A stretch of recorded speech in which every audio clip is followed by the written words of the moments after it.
はい、皆さんこんにちは。今日もポッドキャストを撮っていきたいと思います。さっきレッスンが終わって、今お昼の1時ですね。いろいろポッドキャストで話したいこととかってメモしたり、スクリーンショットを撮ってたりするんですけど、今日、これ話したい、これ語りたいって思ったことがあって、昨日、私のポッドキャスト、YouTube の方にコメントをいただいたんですけど、アニメについて話した時ですね。で、私ポッドキャストは Spotify と YouTube 同じもの両方アップしてるんですけども、やっぱりアニメについての長文のコメントはとても嬉しくて、心に刺さるものがあったので、こちらについてねお話ししたいなと思うんですけども、そのコメントっていうのは、昔のアニメについて、こういうのを見てましたっていうのと、当時はインターネットっていうのが、今みたいに使えなかったから、やっぱりテレビで見るアニメっていうのが本当に娯楽として、で私自身も幼稚園小学校の時は、テレビでアニメ見るのが大好きで、中学校からパソコンでインターネットをやってブログ書いてたりした記憶があるから、その時から、ネットでねいろいろ見たりしてたんだけど、やっぱりそれまでっていうのはもう毎週何曜日の何時、もうこのアニメが楽しみ、毎週楽しみにして、でビデオに録画したりして何回も見てっていうのをやってたなと思って、でいろんなその当時のアニメっていうのをコメントで書いてくださってて、正直私より上の世代の方だなとは思ったんだけど、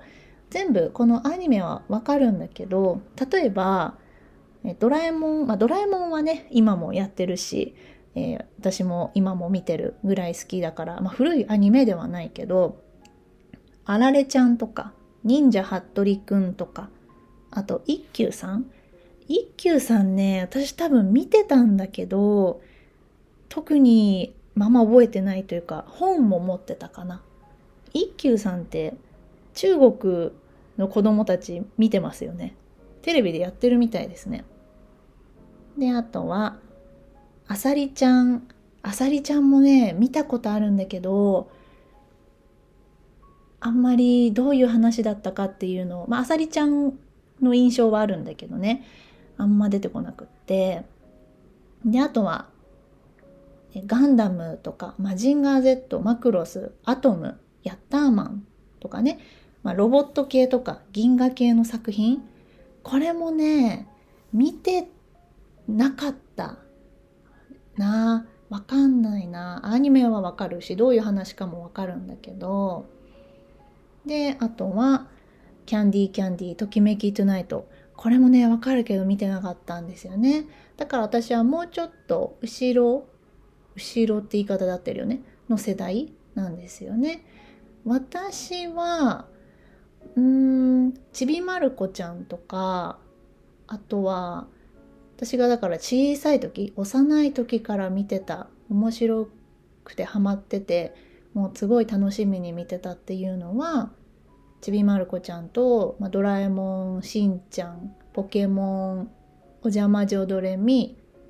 あとセーラームーンはちっちゃい時から見てたんですけど、あれはリアルタイムじゃなくて再放送で見てましたね。あとはもうねいろいろ思い出していくと思うんだけど、ハム太郎とか、ハム太郎は小学校、でも幼稚園の時見てたかな。それとかですね。北斗の拳とかスラムダンクも大好きなんですけど、それはやっぱり後から漫画アニメを見たっていう感じなんですよね。でもスラムダンク北斗の拳も最初にコメントをいただいたの世代と一緒なのかな。そう、それでその当時のアニメってストーリーが子供じみたものじゃなくって大人が見ても楽しい。でもちろん子供も楽しいっていう風にね。で、結構シリアスだったりとか、あとは、私も思います。なんかその恋愛とか、あと結構死んだりしますよね。今もそうだけど、切ない感じっていうのだったなと思って。例えば、セーラームーンとかもね、実は結構シリアスなんですよね。可愛いってだけじゃなくて。で、そっから、私の中ではセーラームーンから、あとお邪魔女ドレミ、その世代的にあのポジションはなんて言うんだろうね。で、私はドンピシャなのはお邪魔女ドレミなんですよね。もう1話からもうずっと見て、もう大好きでね。お邪魔女ドレミ。お邪魔女ドレミは、さすがに長いからちょっとシリアスなシーンとかきついシーンもあるけど、一応恋愛とかもあるけど、そんなに基本的にやっぱポップで明るい感じの作品でしたよね。でもそれぞれ悩みがあったりとか、なんかお母さんがいなかったりとか、そういう話はあったなって思って、魔女見習いのね、みんなが可愛くて、衣装も可愛くて、グッズもたくさん持ってましたけど。で、その後はプリキュアになりましたよね。私プリキュアはね、マックスハートまでは見てて、それ以降ほんと見てないんですよ。プリキュアも結構最近のプリキュアが意外とシリアスだっていうのはネットで見たんですけど、なんか出産シーンとかあるみたいで。でもやっぱなんか昔と、絵柄がね、そもそも絵が、昔はもうちょっと暗い感じの荒い感じの絵だったけど、今はねもう繊細で、パステルカラーだったり、本当カラフルで綺麗でっていうのあって、そういうのもあるのかもしれないのと、あとやっぱその昔のアニメがそう思える、この大人向けだって思えるのが、もう一つアニソンとかもそうかなって私思って、今も名曲のアニソンってたくさんあると思うんだけど、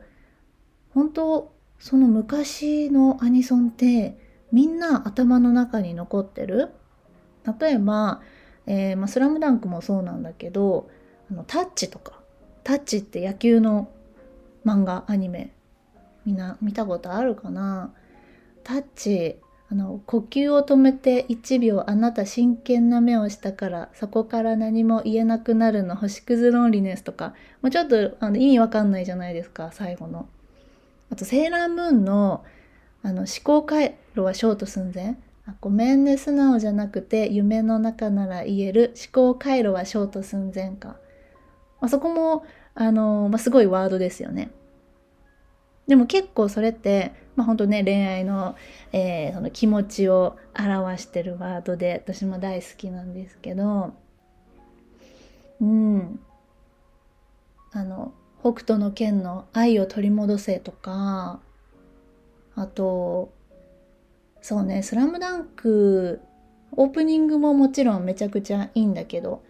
エンディングのね、あなただけ見つめてるっていう歌も、あれすごい、これスラムダンクの曲なんだみたいな。なんか今ってアニソンとアニメは本当にリンクしてて素晴らしいじゃないですか。なんか昔ってそうでもないなみたいな。このスポーツアニメにこの恋愛の、スラムダンクも恋愛は一応入ってる。でもスラムダンクってそこまでですよね。結局もうバスケに夢中になっちゃった不良がね、あとそのメンバーもね、結局もうバスケに夢中になってるから、マネージャーに恋してたりはしてるけど、そんな歌が結構ドロドロの恋愛の歌なんだけど、合わないなというか思いながらね聞いてて、でもそれがやっぱり面白かったなって思います。で、ちょっと平成一桁前半生まれの私がちょっと振り返っていきたいと思うんだけど、最初に買った漫画はコロコロコミックっていう漫画を買ってました。なんで買ったのかきっかけは全然覚えてないんだけど、コロコロコミックをあれ毎月だったよね、買ってましたね。で、少女漫画はチャオっていうのを買っていて、まあチャオっていうのは今もあるんだけど、見るもでポンとか、あとこっち向いてミーコとか、ドクターリンとか、そういうのがありました。リボンと仲良しっていう漫画もあって、たまに買ってたんだよね。で、チャオが一番子供っぽかった。で、リボン仲良しはもうちょっと話が大人だったかな。リボンは7とかあったしね。でも、リボンは毎月は買ってなかったな。あの漫画すっごい分厚いんですよね。付録とかさ、すごい好きだったけど、今一つも残ってなくて、もう捨てなきゃよかったって後悔してるけど、ほんと昔からそういう付録とか、あと応募すると全員もらえるプレゼントとか、あとポケモンのグッズとかめちゃくちゃあって、今すごい貴重になってますよね。もうこんな未来になるなんて知らなかったから。そうで、そうね、チャオとコロコロコミックを買って、ジャンプとかは高校生の時にたまに買ってたかなってぐらいで、あとは漫画、ちっちゃい漫画、単行本ね、単行本もいろいろ買ってて、もう本屋さんとかブックオフに行くのが大好きだったから、そこですごい集めてました。でも引っ越す時にワンピース以外は全部売っちゃいました。ワンピースだけは売れなくて、今思うと本当ちびまる子ちゃんとか、あとガッシュベルとか、アニマル横丁とか、あと何あったかな、浦安鉄筋家族とかいろいろあって、もう電子で読めるしと思って、で電子で買ってるし、結局ガッシュベルとか。その当時のアニメは最初にも言ったけど、ハム太郎。ハム太郎すごいブームだったんだよな。今もね、また平成ブームでハム太郎グッズとか、おじゃまじょドレミ、カードキャプターさくら、セーラームーン。そこら辺は結構前からね、売ってるけど、やっぱりその当時子供だった子たちが今、大人になって一番財力がある、お金があるっていう風になったから、もうそこをターゲットにしていけば売れるみたいな感じでね。私はキリがないからあんまり買いませんけど、でもやっぱハム太郎のグッズとか見ると、可愛いな、欲しいなって思っちゃうんだけど。だから当時見てたのは、あとワンピースとかは見てたけど、小学校低学年ぐらいからやってたよな。なんか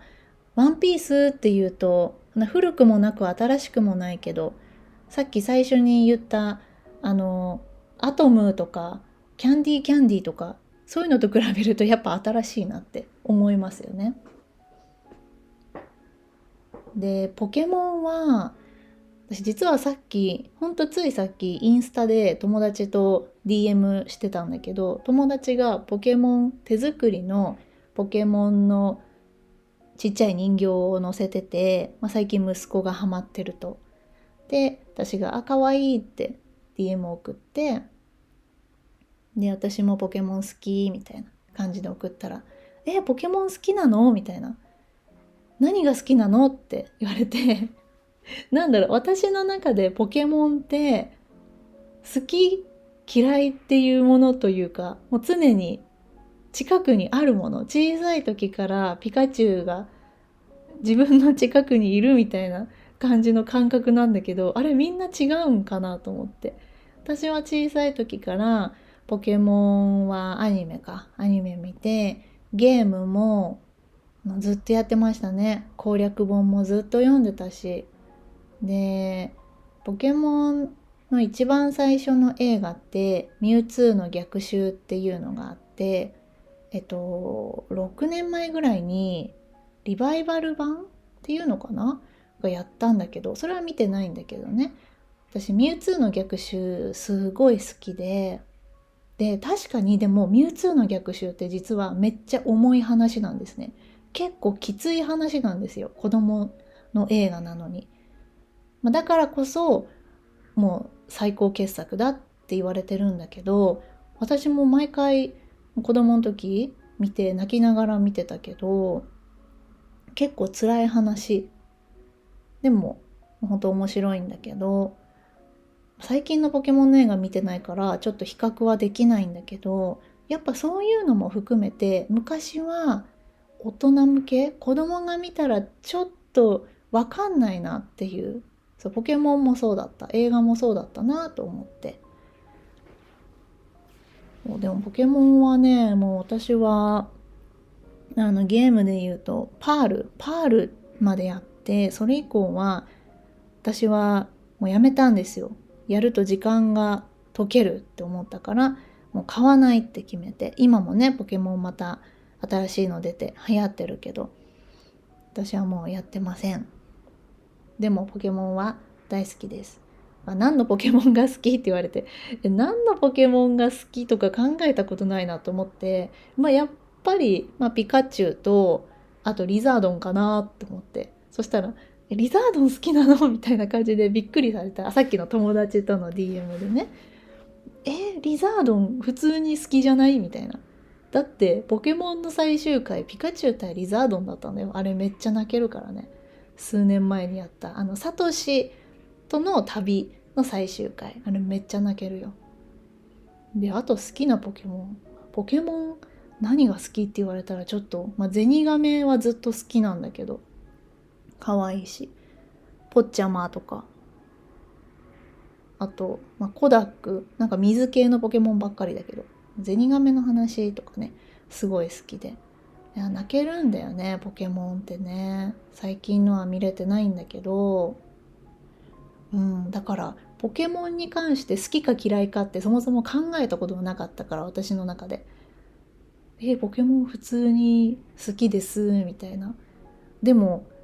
ポケモンのガチオタクっているじゃないですか。そういうわけではないなと思って、ポケモンカードも別に集めてないし、でもポケモンカードとか、結構見てたけど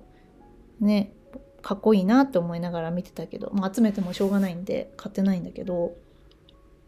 その程度ですよね。なんかポケモンもやっぱり古いっちゃ古いけど、今もやってるし、別に昔のアニメってわけではないですよね。あとしんちゃんも結構、子供の時は子供の時で面白かったけど、大人になって見た方が面白いなっていう要素は結構あります。しんちゃんは毎週のお話も面白いけど、映画も面白くって、結構怖かったり深い話が多いんだけど、もししんちゃんの映画を見たことがなかったら、ぜひあっぱれ戦国大合戦は絶対に見てほしい。もう何回見たかわかんないんだけど、あれ何年なんだろう、あれは。戦国大合戦だから戦国時代の話ですね。野原一家が戦国時代にタイムスリップしちゃうんだけど、あれ泣かずに見れたら教えてほしい。あれは本当にすごい。あれはもうトップレベルで、あとはもう定番のね、大人帝国。大人帝国もう感動しますね。普通に面白いし。あと万博が今年大阪で終わりましたけど、その流れで今見るのも面白いんじゃないかなとは思うけどね。あとはロボ父ちゃん比較的新しいかな。もう泣ける三大しんちゃん映画で言ったらその3つですね。ちょっとしんちゃん興味ない人もね、騙されたと思ってね、この3つは見てほしい。ネットフリックスにあるはず。ロボ父ちゃんもね、すごい泣けるんですよ。でもほぼ泣ける。全部泣ける。最近のやつも。最近ので言うと、新婚旅行の話も泣けるし、あと、エリートの話もうタイトルが私思い浮かばないんだけど、私、しんちゃんの中だったら、すごい風間くんが大好きで、風間徹ちゃんが大好きで、徹ちゃんが出てる映画はすごい好きですね。大体出てるけどね。だからしんちゃんもそうですよね。大人になってみるとっていうのが結構ちびまる子ちゃんもそうで、ちびまる子ちゃんって作者のさくらももこさんがもう亡くなったけどねの当時の話だから結構、リアルな感じのでもね大体笑える話なんだけどたまに深いというかちょっと大人っぽいワード。まるちゃんが渋いんだよね。まる子が渋いから結構それも面白いですね。さくらももこさんの書くエッセイも面白いですよ。桃の缶詰とか猿の腰掛けとかそういうのもすごい読んでたな。ドラえもんに関しては、大人向けの話はあんまない気がするんだけど、ドラえもんはぜひおばあちゃんのお話とさよならドラえもんっていう話は見てほしいんだけど、あれ私も見たくていろいろ探したんだけど、ネットフリックスとかなかった。だからどうにかして見れる人は見てほしい。もうおばあちゃんの話なんてね、思い出すだけでも、私だからインスタの投稿でおばあちゃんからの言葉みたいな投稿を作ったんだけど、あれもすごい伸びましたね。たくさんの方に見ていただいて。やっぱりみんなドラえもんはそんな毎週毎週見てるとかそういうんじゃなくてもやっぱ分かりますよね。あ、これはのび太とおばあちゃんっていうね、絵がね、すぐ分かりますよね。ドラえもんは川崎にミュージアムがあるかな。一回行ったことあるんだけど、それもすごい可愛くて面白かったな。で、今チャット GPT にそのアニメの年表みたいな作ってもらったんだけど、一番最初に言ったドラえもんとか一休さんとかマジンガー Z はもう昭和50年代後半から昭和60年代初期で、次がドラゴンボール、キャプテン翼、セーラームーン、まるちゃん、しんちゃんとかで、その次90年代後半から2000年代前半がポケモン、デジモン、ワンピース、あとはエヴァンゲリオンとか、ハンターハンターって書いてある。じゃあやっぱ私はこの世代、平成中期。そうだよな。私92年生まれなんですけども、だから5歳、6歳ぐらいの時がやっぱアニメ見始めるのかな。で、その後が平成後期から令和初期。もう令和になっちゃうんだ。ちょっと早い気するんだけど。そこの代表作が、ナルト、ブリーチ、銀魂、デスノート、コードギアス、春日、軽音、クラナド、化け物語。確かに、これぐらいの2000年代中盤のアニメって、ここら辺結構アニメ変わりましたよね。なんて言うんだろう。ラノベの作品が出たりとか、あとここぐらいから萌えとか日常系ブームの開始って書いてある。そうなんだ。でも春日とか軽音は確かにもう伝説だよな。ラッキースターとかね、ここに書いてないけど、もう元祖って感じな、そういうアニメですよね。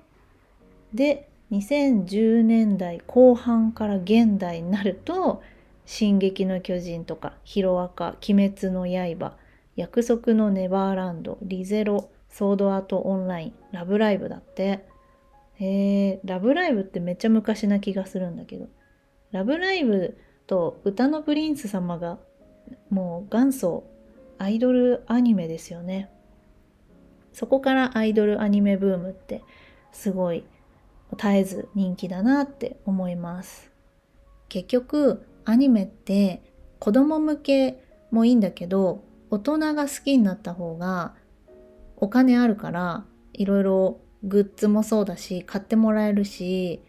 売れますよね。経済効果があるから、子供が好きで、それで親にお願いして親が買うっていうパターンもあるんだけど、大人がハマった方がもうオタクってすごいから、